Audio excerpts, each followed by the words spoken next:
Hello everybody, and welcome to a new episode of Gaming in the Wild, a video games podcast about games from the artistic, creative side of the tracks, from indie to AAA. My name's John, I'm your host, and today in Reykjavik it's Sunday afternoon. It's a grey Sunday afternoon.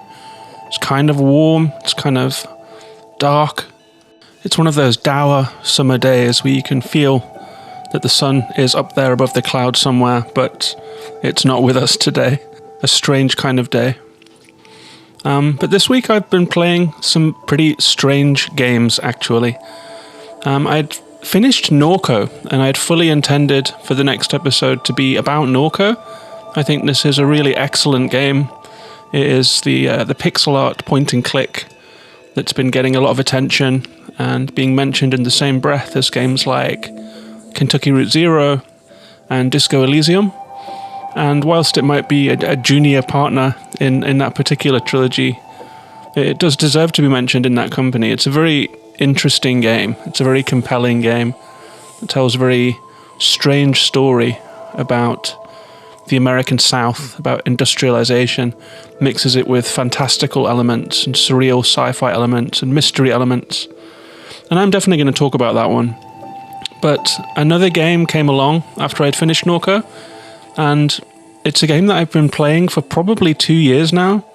In spurts, I played through the first playthrough of it, and then took a long break because you have to play this game multiple times to get to the ending, the canon ending. And I was feeling a little burned out on going through the same game twice. But this last week, I took it on again, and I went all the way through it. I got medium obsessed with this game in the last week, I would say. I was looking forward to clocking out of work and then playing it for a good solid few hours every night. I got through all of the endings, so I've played the full game as it is intended to be played now.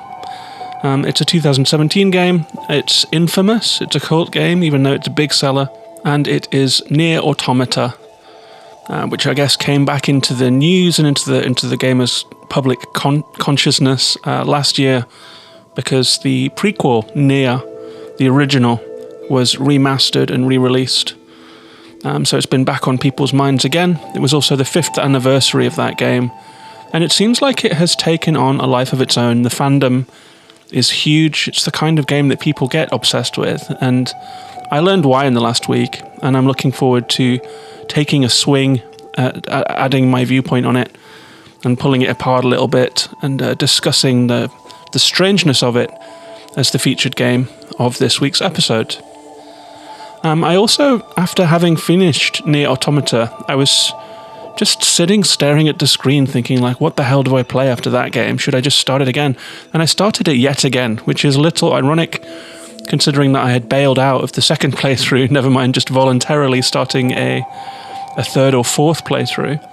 And I went onto the PlayStation Store and noticed that NieR Replicant was on half-price sale.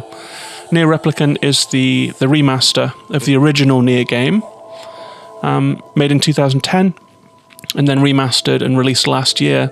And so I started playing that one pretty much straight away, and I'm now 5 hours into NieR Replicant. It has a lot of echoes of NieR Automata in it. It has a lot of characters that I have only seen in the sequel that have different roles in this game, and it was kind of interesting and eerie to be playing this game, which is set many years before NieR Automata, and to be dealing with characters and knowing where their story takes them, ultimately, having just played NieR Automata. But I think that it was maybe the right order to play them in. It feels right to be playing them out of order. And I'm going to continue playing NieR Replicant, and I'm sure I'm going to have a lot to say about that one by the time I get to the end of it too. Playing NieR Automata also got me interested in Platinum games as well. I think maybe what kicked off this NieR tip that I'm on now is that I started playing Bayonetta for the first time, and have been really enjoying Bayonetta. And it got me thinking about NieR Automata again, because the combat is very similar. It's this fast-flowing, combo-based melee combat with some ranged elements to it and some fast-moving, dodging, and spectacle combat, where it's a small protagonist versus an absolutely gargantuan colossus of a boss. And Bayonetta has echoes of NieR Automata in it too. It has the same gameplay DNA, and that got me interested in playing NieR Automata again. And I think that after playing Bayonetta and NieR Automata, I'm just very interested in Platinum games generally. I've got a bit of a studio crush on them now, so I ordered a physical copy of Astral Chain, the Nintendo exclusive Platinum game, that had mixed reviews, but again has a cult audience. There's something about these games that seems to gather a cult audience to them. And I also ordered a physical of Bayonetta, which the anniversary edition, which comes with Vanquish, because I think it would be really fun to play the remastered Bayonetta on PS5 and see it in 4K. I've been playing it on that tiny 720p Switch screen, and that's a great place for it, but as a spectacle-based game, I'm also quite curious to see it on the big screen. I also have Bayonetta 2 on deck, so I think I'm just going to have a little bit of a phase of playing these strange Japanese beat-em-up games and JRPGs. I've also gotten interested in JRPGs, and I wishlisted a whole load of them. Xenoblade on Switch and Tales of Arise on PS5. So I'm just getting a little interested in the realm of Japanese games that I haven't really delved into much lately. I've mostly been playing European games, American games, Western games. But I've gotten this little flavor of the kind of chaotic art style of Japanese games and how different they are to Western games. And it's just piqued my interest, and so I'm perhaps going to enter a phase of playing that kind of thing. But before I get into the review of NieR Automata, I've got a lot of notes here, so maybe it's going to be a long review, so I'll keep this intro short. I will just mention that this show is Patreon supported, so if you enjoy this podcast, whether it's your first one, or whether you're a regular listener, you can join the Discord community and the Patreon community at patreon.com/gaminginthewild, where you can support this podcast for $1 a month, and you will get extra episodes, you'll get access to the wonderful, friendly Discord community, and you'll get sale recommendations and other things too. If you would like to do that, if you'd like to support the show, you can also drop a review on the iTunes store or put a star rating on Spotify if you listen there, or you can come and sign up for that Patreon at patreon.com/gaminginthewild. And thank you very much to all of my patrons, and thank you to you if that's something that's interesting. And with that said, let's move on to the featured game of this episode, NieR Automata.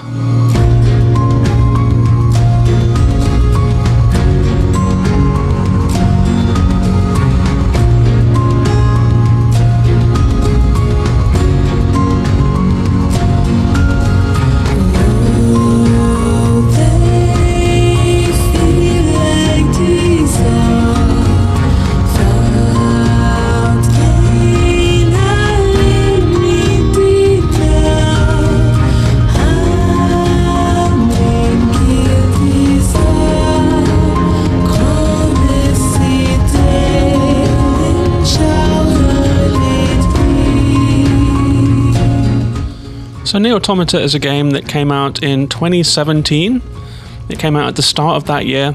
It is directed by Yoko Taro, who is known for the Drakengard series and for the NieR series, and is thought of as an auteur game maker in the same ballpark as Hideo Kojima.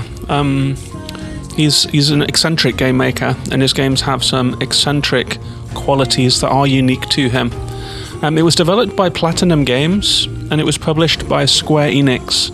And there is some interesting material out there about how this game got made. It is thought of as an unlikely sequel, because the Drakengard games and the original NieR did not set the world on fire in terms of sales. They sold a couple 100,000 copies in Japan, and were released in the West, but they weren't smash hit games, and so it sounds like someone, I can't remember the specifics of the story, I did read it, but someone was really championing this game to be made, like a NieR fan in Square Enix.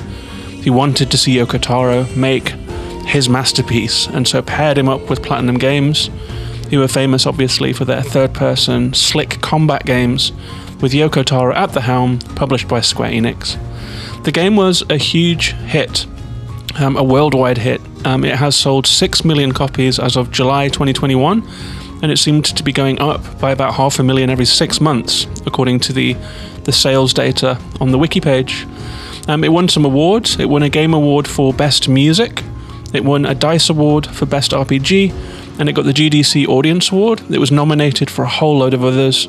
And the very compelling world of NieR, it's the kind of thing that, as I said in the intro there, it's the kind of thing that you feel drawn to for strange, hypnotic reasons. And I can't quite put my finger on what it is about this game that is quite so beguiling and wonderful, but it has some magic in it. It reminds me a little bit of the way I felt about playing Control. I think from the moment that I saw the cover of Control with that triangle design and the red font and the screenshots of the inside of the oldest house, I felt very drawn to it for reasons I still find hard to express. And NieR Automata has a similar kind of magnetism to it. People really, really love this world. And it has spawned a stage play called Yorha, 2 novels called Long Story Short and Short Story Long that were written in collaboration with Yoko Taro. So there's a lot of material out there about this game, and that has come from this game. You know, you can get the figurines, there's a lot of art prints out there. People really treasure this one. It did well with critics. It has 84 on PC, but I think that's because of launch problems of a technical kind rather than the game itself. It has 88 on PS4 and 90 on Xbox. It was on Game Pass until March of this year, but has left now. I was playing on a PS5, and it was the PS4 version, but I did play the first half of this game on PS4, and I will say that the console struggled with it. It was very, very framey, almost constantly. It was glitchy. It felt like it was pushing the limits of what the PS4 could do, or the optimization wasn't quite there. But on PS5, it is silky smooth, and so the PS4 version on a next-gen console, or the original version on a next-gen Xbox console, I think is the place to play it.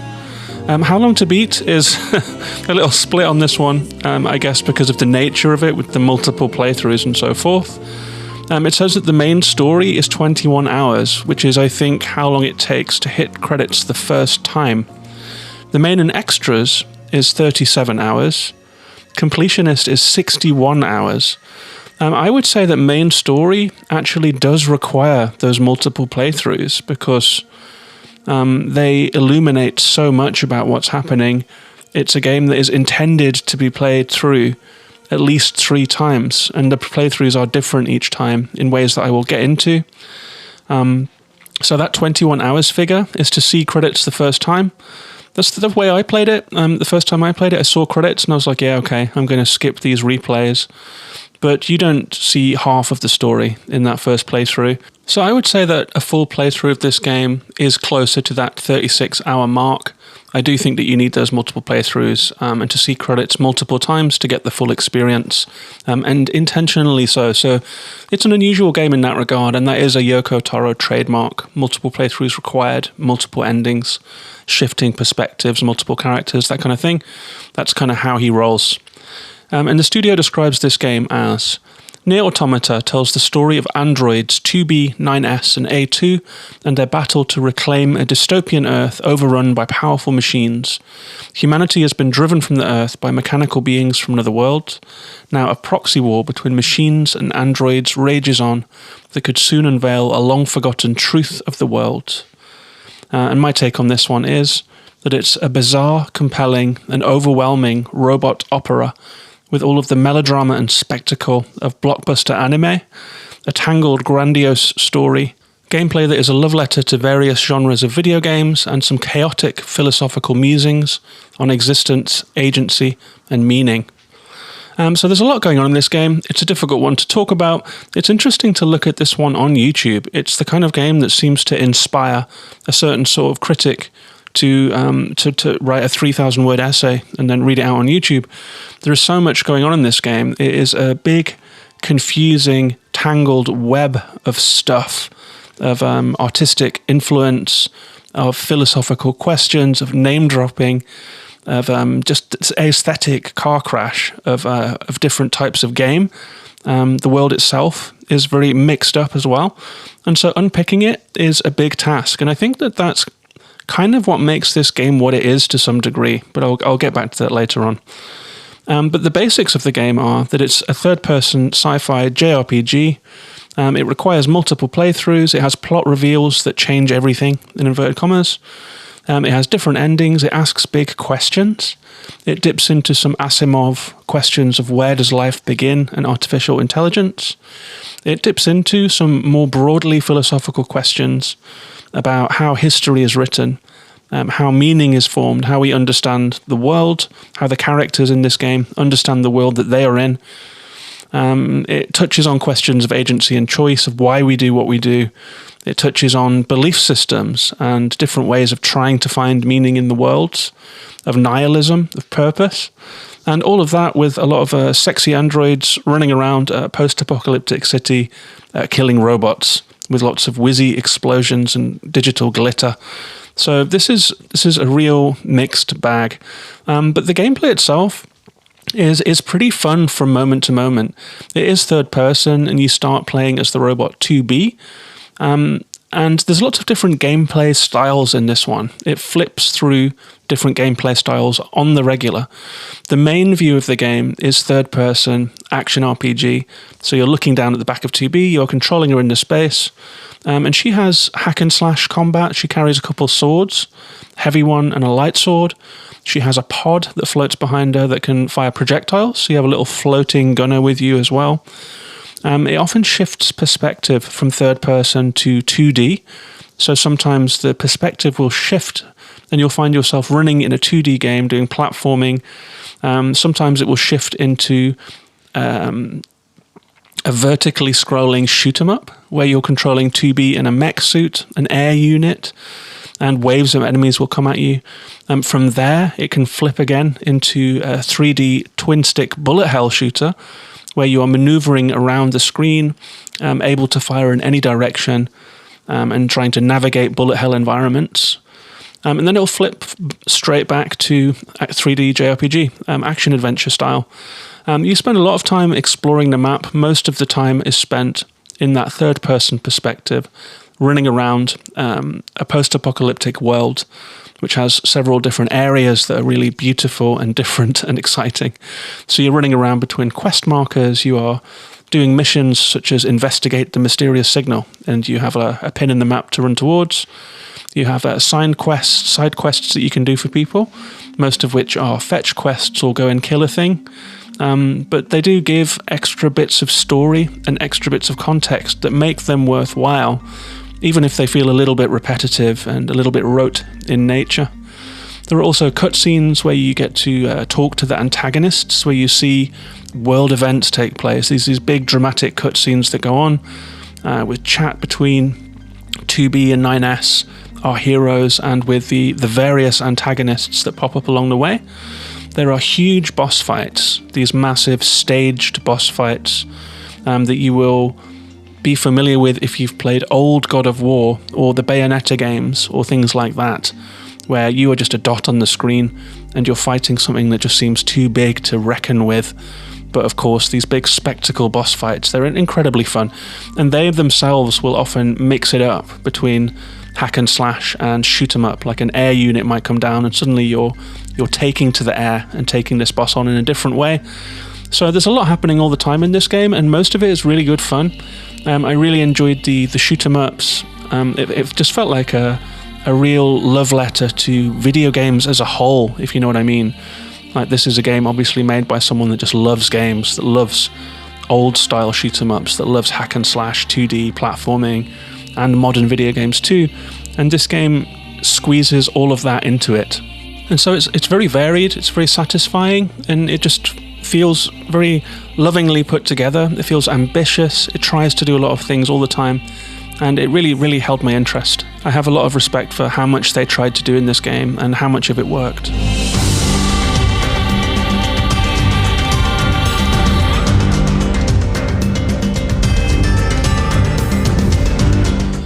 But most of the game does happen in an open world, although it's not really the kind of open world that we've become used to, I would say.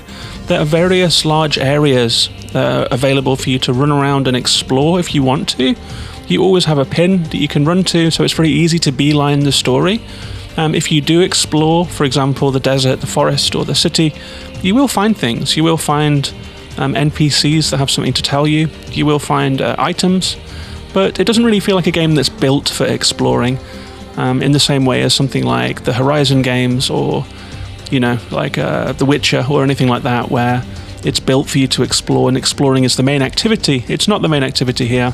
It's actually pretty linear. So it has these big, chunky areas that you can run around and you can find different routes through, and you will pass through all of them many times. But really, you're following a pretty A to B storyline as you're running through this world. The zones are pretty interesting. It's very varied. There is the central city hub, which is a broken cityscape, the kind of which we've become used to now, with tower blocks with the sides blown open, overpasses that have been separated into just these monumental stands that used to carry a road across them. There is a coastline with a shattered dock and a really glittering sea that goes far into the distance and swirling clouds above you. There is a beautiful forest with huge trees, absolutely massive, oversized trees. Has a very different quality of the light, and we're listening to the music from the forest now.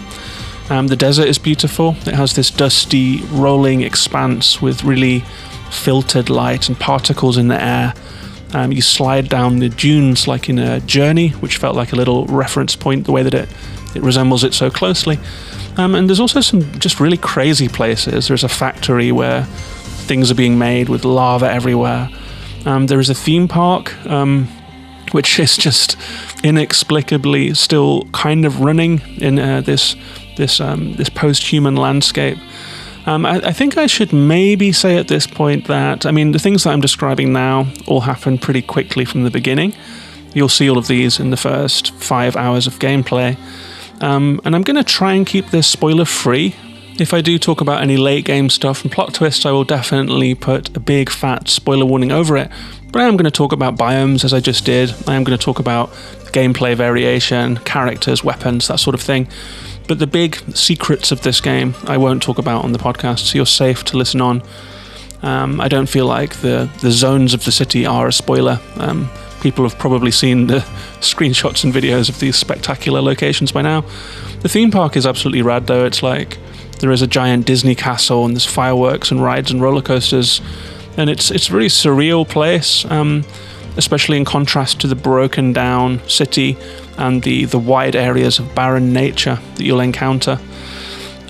Funnily enough, you use drinks machines to save and fast travel. So you'll find these drinks machines dotted around the city. And in this way that Japanese games seem to like to do, the drinks machine will open, your robot android will step inside, it will close again, and they'll just be sucked down into the earth and pop up at another drinks machine somewhere else. And this reminds me a little bit of Ghostwire Tokyo, actually, when you're opening these ubiquitous phone booths, and beneath the phone booths is actually a secret spirit scanner device. It reminds me a little bit of the TARDIS, of Doctor Who's TARDIS, where a simple London police box becomes something extraordinary. I love games that do that take something mundane and ubiquitous from the world and makes it into something fantastic, something secret. So it feels like there are secrets around the world. But the drinks machines thing is funny because, for example, if you're in the middle of a forest or in the middle of a desert, you will see a drinks machine just standing on a sand dune, and you can save there, which is pretty funny. I mean, if anyone's been to Tokyo, they'll know that there are drinks machines in the most improbable places. In the most dingy back alley, you'll turn a corner and see a glowing drinks machine with 30 strange drinks available for you. So it's a funny little reference to Tokyo, I suppose. And all of the time that you are moving around this beautiful world, this strange, arresting world, there is fantastic music playing. It's all odd. It's catchy. It's very Japanese in style. It's good music, but it has an aesthetic that is very unique to this kind of game. It's like weird, cute mall music somehow. It's like the sound palette uses keyboard sounds and things like that that you will usually hear if you're like getting a massage in some kind of health center, or if you're in like, it's the soft sounds of digital keyboards somehow.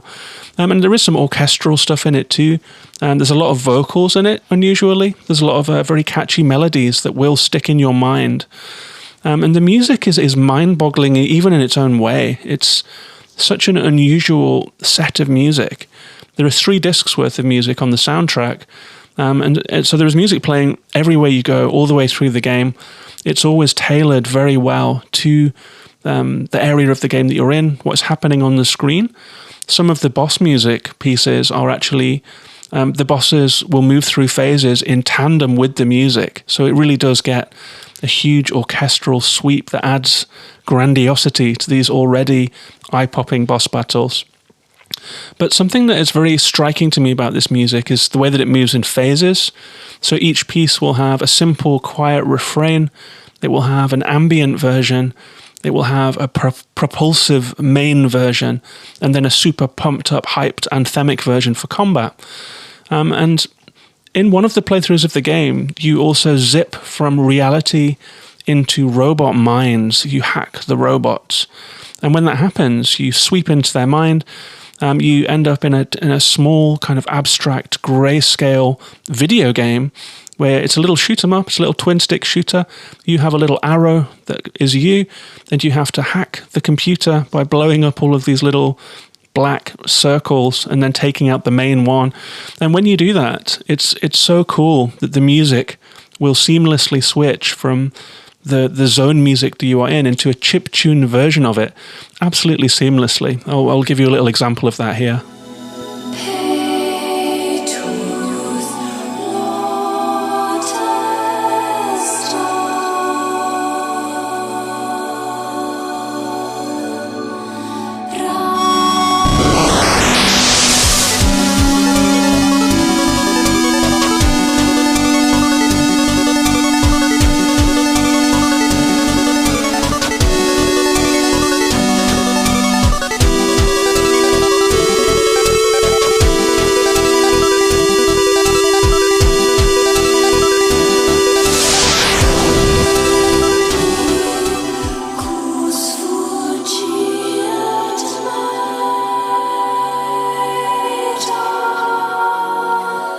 And I was just amazed by this all the way through the game, actually. The fact that there are so many different versions of each theme, and the fact that it switches contextually based on what's happening on the screen in this really seamless way. And it always has this beautiful, melancholic, hypnotic quality to it all. The music is really something in this game. I can see why it won awards. And I can see why people place it in the top echelon of video game music. It's just very, very well done.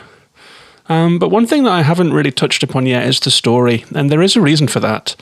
The story in this game is very, very complicated. It's quite odd. It's quite awkward and clunky. And to some degree, I mean, people say that it's the best aspect of this game.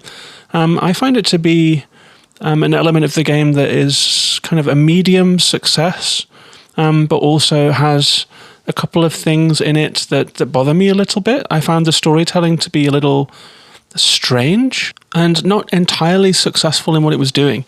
I mean, I can see why people like the story so much. It is tangled, it is labyrinthine, it does a lot of bait and switching, and it is emotional. It has these high scenes of high emotion, where the characters that you've grown to like, to admire, just through spending 30-odd hours playing as them, playing with them, watching them going through the journey of figuring out who they are and what is happening in this world.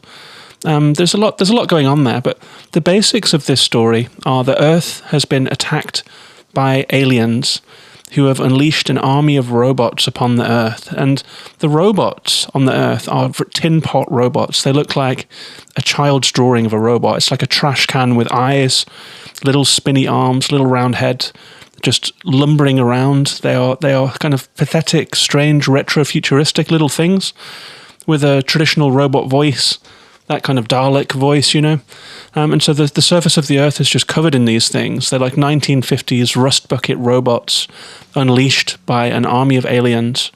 And humanity lost the war and abandoned the Earth and retreated to a moon base. But in order to keep fighting the war, they have invented this very, very complex, very, very high-end army of androids called Yorha. And that's what you are. 2B and 9S are androids. The letter after the number, so 2B. 2B is an earlier model and a less complex model than 9S. 9S is a scanner model who is an analyst and a hacker. 2B is a warrior model who just goes out and gets it done with a sword. And Yorha is based in orbital space stations from which they conduct airborne mech assaults with flying units and ground missions to try and strategically beat back the machine threat on planet Earth.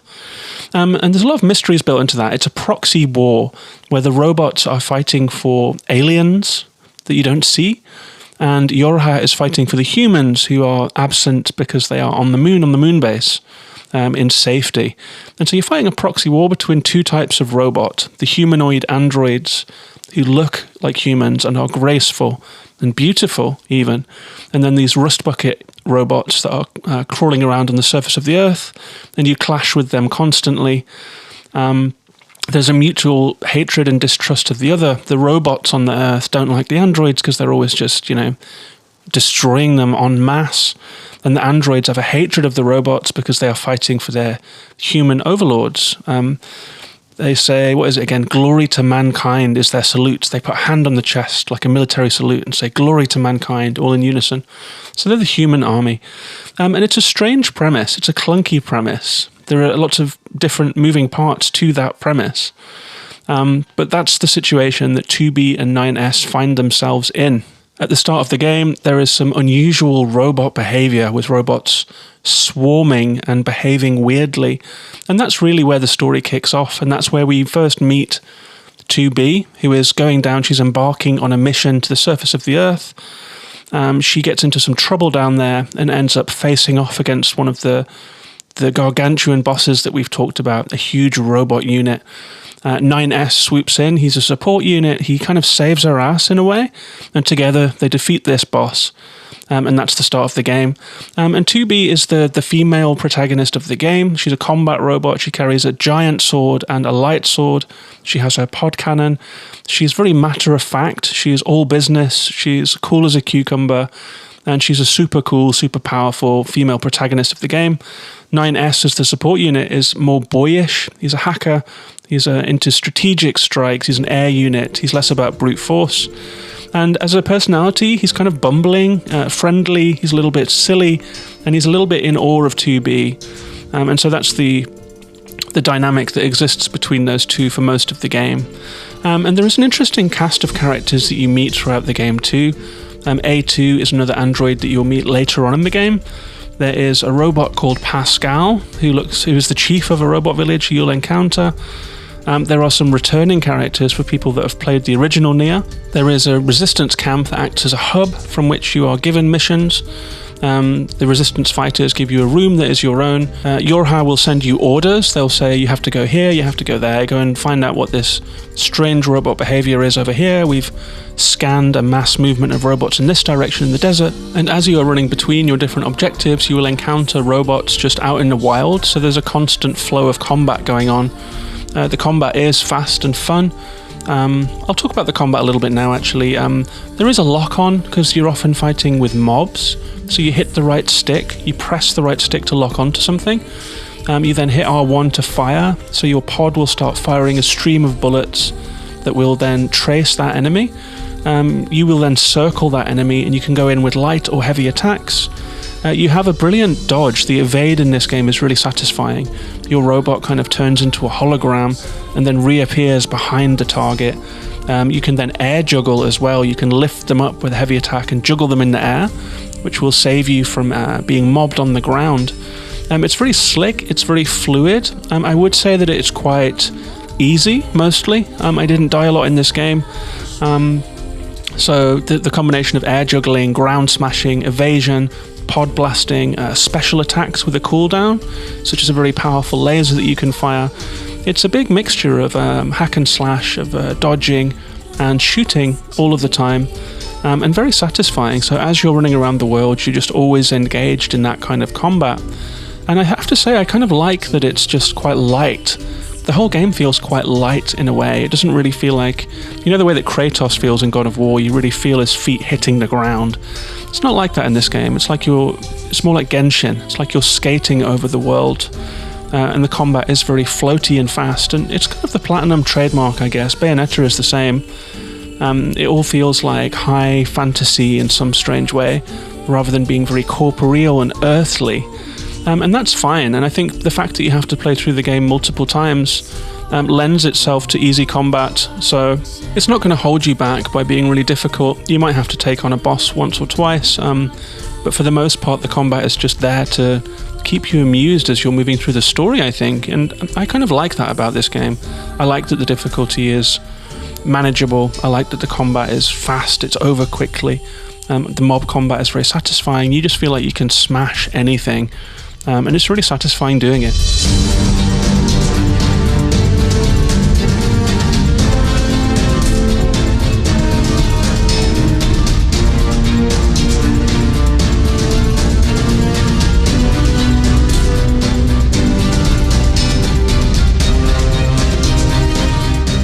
And the game does have some RPG mechanics. It almost feels like they're there because they have to be, rather than because they are hugely consequential. At least that was my feeling. There is a very interesting upgrade system. So you'll find chips as you are killing enemies. You'll pick up chips, and you can install a certain amount of chips on your character. But each chip, based on how powerful it is, will take up a certain amount of space. A certain amount of RAM, you could say. And the way that that's presented is that you're looking at a sheet of graph paper, let's say. You're looking at squared paper, and something that's like an auto-use items, which is a very, very useful chip. It means that when your health gets low, you automatically use a health potion. There is an auto-collect, which is also very useful, so as you're running around, it means you don't have to hit a button to pick stuff up. There is an auto-evade, so you can highly automate the combat in a way that feels fitting with androids, you know. Then there is also the traditional +1 melee, +2, +4 melee, defensive, offensive, and support chips. There is a great one that makes your sword send out a shockwave that will hit things, so you get projectiles with every sword sweep. But they each take up space, and you have to juggle them in order to get the build that you like. And you can have 3 active builds that you switch between. I ended up having one for exploration, which was very focused on all of those automatic pickups and that kind of thing. And I had a different one that was all about boss attacks with all of my heavyweight attacking chips. And that was a really cool and interesting way to handle power-ups. You can also power up you can upgrade your weapons, and you can combine chips of the same value into higher powered chips and that sort of thing too. So if that kind of RPG gameplay is something that you like, then it is here for you, even if it's not the main focus.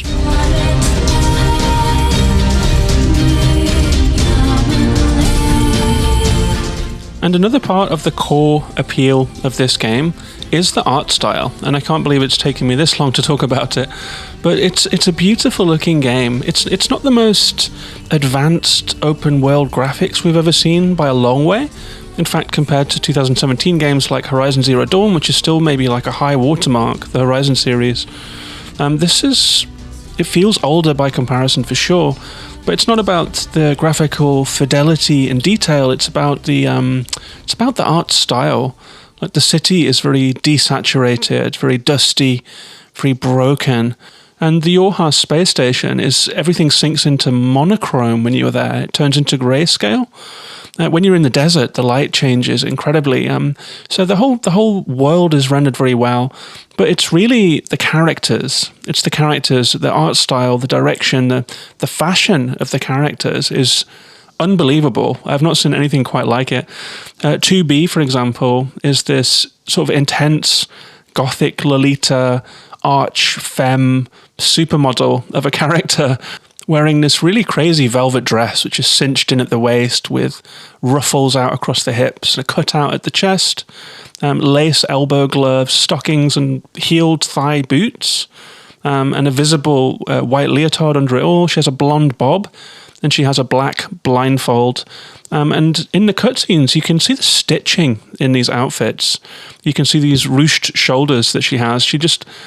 She looks absolutely amazing. It's like stunning fashion design for this game. It's very precise. It has visible stitching. The cut is perfect. It's just fascinating looking at these crazy characters. 9S, by comparison, is like a little page boy. He wears like a tailored jacket which flares out a little and has embossment on it. It has brass buttons. He has pressed shorts with turn-ups and leather gloves and matching boots. He's like a Slytherin sophomore going to a mask ball. And he has this tailored eye covering as well. They're just quite amazing to look at. And that adds something to this game. Like, you're constantly looking at these fascinating androids in their fascinating outfits. They're porcelain android models waging war. And it's really hard to articulate just how perfect and how cool they are and what a big difference this makes to the game. It adds so much mystique to the whole thing. Like, why are they dressed this way, doing the things that they're doing? If they were just like in a military garb, it would kill the vibe of the game completely. So this really does add something amazing to the game, the fashion of the game. It's like the difference between, like a theatre production, like the staging and the costume affects what you're seeing so much on the stage. This is just like a very well-staged game in that regard, in a really unique way. It's a very high level that they've taken it to. And it also adds to the aesthetic mishmash of the game. You have these weird 50s rust bucket robots, the destroyed city. At some point you will go into a blocky stone medieval castle and fight against these little blocky robot guys who are using fire, like they're back in the Dark Ages or the Stone Age. Then you have the glistening desert and all of that stuff, and it's just such a mishmash. Like, why do the androids' uniforms look like Harijuku, Gothic Lolita, high fashion, models? It's crazy. It adds to the craziness of the whole thing. These killing machines are just so elegant. And that really adds to the primary sensation that I take away from this game. I think a lot of people have tried hard to understand and analyze the content of this game. And there is a level of overload that comes with it. And I think there is something to be said for allowing yourself to feel overloaded by something. I think in a game that takes you from a space war with sexy androids to fighting rust buckets in a theme park to a desert to, to this kind of existential questions about humanity. You'll meet robots. I mean, there are name drops of philosophers all the way through this game. You'll meet a robot called Jean-Paul, who is modeled on Sartre. You'll meet Simone de Beauvoir as this kind of psychotic opera singer robot boss. You'll meet a philosopher robot who's a pacifist called Pascal. You'll have to deliver a Nietzsche book from the resistance camp to Pascal so you can read it. There is all kinds of philosophy references in this game, and you'll see them playing out in the world. It is a lot like name dropping, but you will see them playing it out. So the robots, I mean, this is medium spoiler territory here. I will say that now. This is medium spoiler territory, what's coming up, so you could skip ahead a couple of minutes if you want to. But you will see the robots trying to mimic human behaviors. They're not all hostile. Some of them are just trying to find reasons to live and to find out how to live. So you'll meet robots that are trying to live in a peaceful society. You'll meet robots that have started a warlike forest cult, a castle cult. You'll meet robots that have really just gone off the deep end in all kinds of different ways. You'll meet some that are trying to practice art, some that are trying to understand history, and they're all trying to contextualize their own lives. You'll meet some that are trying to be the best, most tireless worker. I saw a great analysis of that aspect of the game that says it's a critique of Japanese work culture. That was on a Super Bunny Hop video that I'll link in the description. And so all of these different ideas of nihilism, of hedonism, of pacifism, of ways to carve out meaning for yourself in the confusing vastness of what's going on in the world, this all comes up, and it's all played out in the story. There is a sort of melancholic absurdity to a lot of these things. And it's not especially coherent. It's not like the game is sketching out a position ultimately, in my opinion. It's more like it just releases a lot of information. It throws a lot of names in. It juggles a whole lot of different philosophies of life. And there is a little bit of desperation to what these robots are doing. You get the feeling that the writer of this game is perhaps someone that has dealt with this existential questions of how to live in the world. And it does shine through, and there is a confusion that shines through with it. And I think that philosophical name-dropping and throwing around of concepts is interesting, especially when you put it in the context of sexy fashion robots, dazzling combat with flashes and explosions, an eerie post-apocalyptic world, the overcomplicated proxy war plot and the things that come out of that, these vast cinematic sequences, the overblown anime melodrama of the whole game. There's just so much happening here, the plot twists, the multiple endings, the music. It's a sense of overload that reminds me of when there is too much information, I kind of go through some kind of wall and end up feeling really calm. It reminds me of experiences that I actually had in Tokyo. If you've ever been out there, like the scramble crossing at Shibuya, walking through Shibuya and Harijuku is like a one-off experience. Nothing quite like it, not even like Times Square in New York City or, Piccadilly Circus in London. There's just something else going on in Tokyo where there is so much happening around you, so much sound, so much clashing music. The rain and people with transparent umbrellas, the amount of people moving so quickly and the amount of things that are happening around you ends up just becoming this beautiful chaos that you can just bask in a way. And that's a feeling that I got in this game. And that's something pretty rare and something pretty special. And I don't think that is like a shirking of me trying to pin down meaning on the game. It's just a description of the way in which I chose to enjoy it.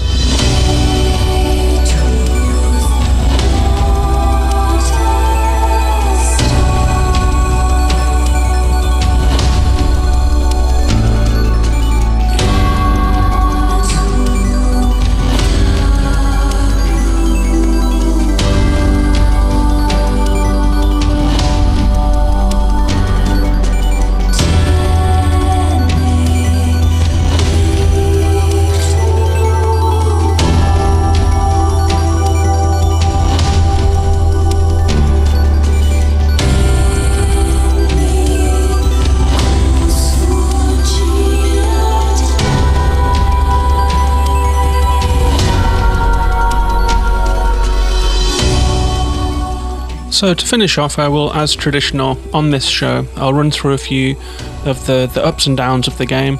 I'm going to, in a non-traditional way, talk through some of the downsides of the game first so that I can finish on a high note, because I really want to. I really think this is a special game. But there are a few bad things in it. Saving is largely manual in this game. There is not much auto-saving.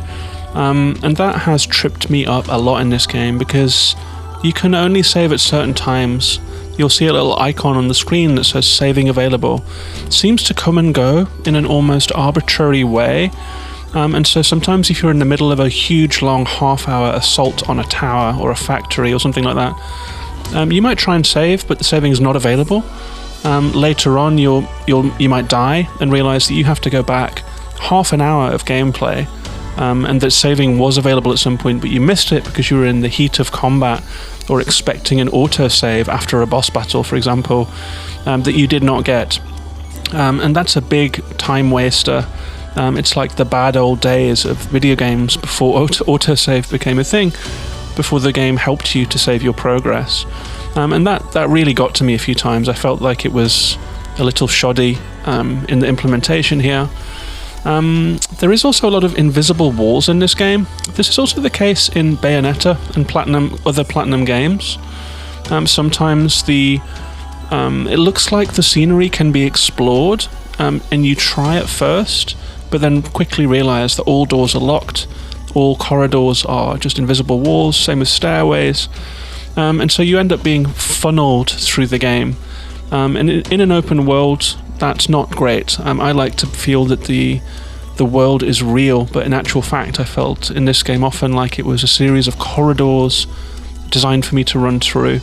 I would have liked it if the world was a little more interactive, if I could go into a few more of those tower blocks, if the world was a little more inviting and set up more invitingly for me, rather than being corridor-based. I would say that in the combat, the lock-on can end up being pretty slippery. If you're in a group situation, you try and lock onto something, the lock-on will flip to the next target when you kill something, but if you get sometimes stuck locked onto something and you're being attacked from the other side, it's like you can't see what's coming for you unless you can lock off, and I didn't always find that easy in the heat of combat. That said, there is a certain imprecise nature of the combat that's good. You can just wipe out huge things without ever using lock-on if you want to. In boss situations, sometimes you need to lock on to a specific part of a boss. Not perfect for me, so I thought I would mention it here. More often than not, running in circles around something, whittling it down from a distance, will work. It will just take a long time. You can use your heavy laser, wait for it to cool down and use it again. It's pretty easy to avoid bosses and to kind of cheese them in this way. There are boss battles that feel like they should have been hard. For example, there was dialogue running through one battle with a pair of android twins, and I missed the dialogue because I killed them too quickly, I think, which was a bit of a bummer. I was playing on normal difficulty, maybe, I don't know, I don't really want to play on a hard difficulty though and just be dying all the time. It's not fun, but at the same time the normal felt a little soft, let's say that. And the RPG mechanics, they are there, but they don't feel entirely consequential. Like I was leveling up a lot, I was juggling my chips and fusing chips together for more powerful chips, but I was just doing it because it's what you do in this game, it's what you do in JRPGs. I didn't really feel the effects of it on the battlefield, if you know what I mean. But I don't know, it all leans into that Yoko Taro thing of us being these robots just carrying out our programming. There's something to be said about the gamer in these games too, you know, and so it's a game that's existing on that level where you start to second guess it and say, are some of these things a little boring and repetitive because it's trolling me as a gamer by making me repeat things again and again in the same way as the characters that I'm looking at on the screen, you know. So you end up thinking in circles a little bit about all of that stuff. And, you know, for better or worse, I haven't read Yoko Taro's thoughts on that, about trolling gamers with repetition in a game that is about robots who are grappling with repetition, endless repetition. Why are we killing? These big questions, you know. So it could be that it all ties together more neatly than I've managed to put it together in my own mind. It could be the case, you know. And even the fact that it's bringing all of that up is interesting. For the good side, the art direction, as discussed, the fashion, the androids, it's intentional, it is wonderfully executed. It's just a lovely game to look at. The androids are iconic, frankly. They are some of the best looking video game protagonists I have encountered. The whole thing is just visually hypnotic, even if it is a little on the primitive side compared to the Horizon, you know, the top-end Sony Western studio games. It doesn't really matter. The art style carries it. The fast-moving combat, it's largely fun throughout. The voice acting is good. It's mostly voice acted. And the strangeness of the game is just fantastic. Like turning a corner to see a medieval castle or a theme park with fireworks are just intense moments. And there are intense moments of strangeness that delight you and confuse you, just dotted throughout the entire experience. The story is the same. The story takes some turns that are just frankly bizarre. The music is an obvious upside. It's fantastic all the way through it. So the audio-visual presentation of this game, the styling of it, and the aesthetic guidance of it is just masterful, as well as, you know, the individuals who've been carrying out this stuff. It's just, you have so much respect for the team behind this game. They've done so much right here, and they've done so much to a degree that we don't normally see. And so it moves the needle a little bit on that, in that respect, you know, like the level of fashion design we can expect to see in games, that kind of thing. This is a game that starts to move the needle on that stuff, and therefore is a little bit of a landmark game in these ways, I think. And while I don't think that this is a thematically consistent or a philosophical masterwork by any means, all of the name drops of philosophers, the references, the clues, it doesn't seem like a breadcrumb trail that is leading you to a grand conclusion. I guess that without wishing to go into too many spoilers, you could say that treasuring moments between individuals is something that this game casts in a very positive light. So even if the systems that surround you, the oppressive systems of repetition and so forth, are oppressive, that the moments of individual choice and enjoying of moments is something that this game does seem to suggest are a good thing. I can almost imagine Yoko Taro just chuckling as he tries to imagine the players trying to put together all of these jigsaw pieces that he's strewn out throughout his game, trying to make sense of it all. It throws a huge amount of stuff at the wall, and while it doesn't all stick, the results are just beguiling, chaotic, and beautiful. That's NieR Automata.